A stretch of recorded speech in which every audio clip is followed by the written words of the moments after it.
Okay, Senator Collins. Thank you, Mr. Chairman. I want to follow up on the important issue you just raised, since we've heard our witnesses talk about the need to recapitalize the aircraft fleet. General Healy, I understand that more than 3/4 of the 25 Air Guard fighter squadrons operate legacy F-15 fighter aircraft. That obviously reduces interoperability and compatibility with active duty units. The disproportionate fielding of aircraft affects other units as well, such as the air refueling wing in my home state of Maine. My understanding is that the current KC-46A basing plan places 71% of the new KC-46 with active units, 14% with reserve units, and 15% with Guard units, even though the Guard flies almost 38% of all Air Force tankers. So it seems disproportionate to me if only 15% of the new aircraft is going to the Guard, if the Guard is flying 38% of all Air Force tankers.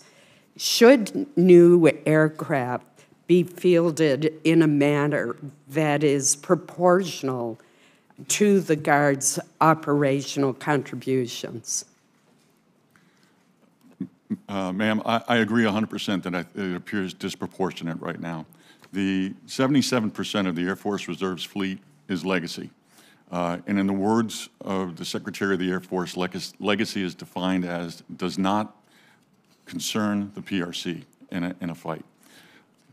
KC-135s, C-130Hs, pre-block F-16s, A-10 divestment are all issues and concerns for the Air Force Reserve in terms of proportionality.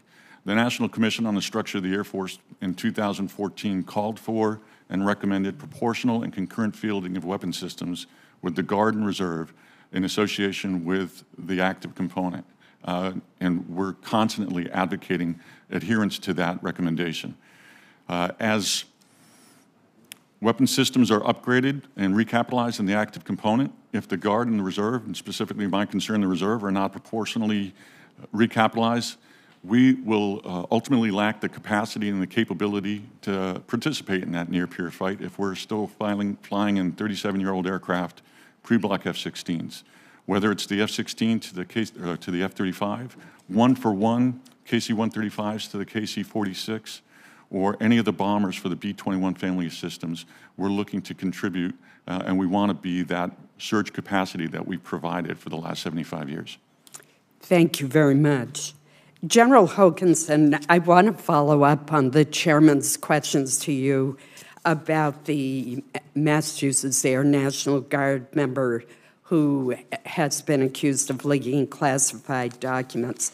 What was most disturbing to me was when I learned through some of the court filings that there was an Air Force memoranda that indicated that he had been repeatedly warned.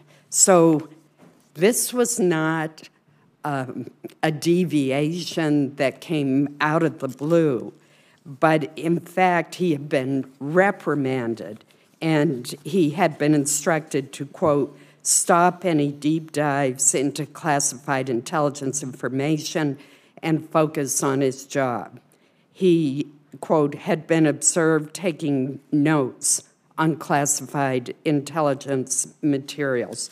These reports are very concerning because it appears that this serious breach might have been prevented or stopped much sooner if the Airmen's Guard unit had taken greater action to restrict his access to classified information. My question is, what is the standard practice when someone has been reprimanded for misuse of classified information and then does it again. That, to me, shouldn't require an IG report. That should be on the books now, I would think. Yes, Senator, I found this extremely concerning as well. Anytime there's a disciplinary action, the chain of command should address it immediately. I know it's not specifically the IG investigation that's looking at, but also the FBI investigation is looking at that to determine if there was negligence within the airman's chain of command. At the time, he was mobilized under Title X working for a combatant commander, and we were looking at very closely the chain of command, who was responsible for that, and if there was negligence on their part, it will be addressed immediately. Thank you.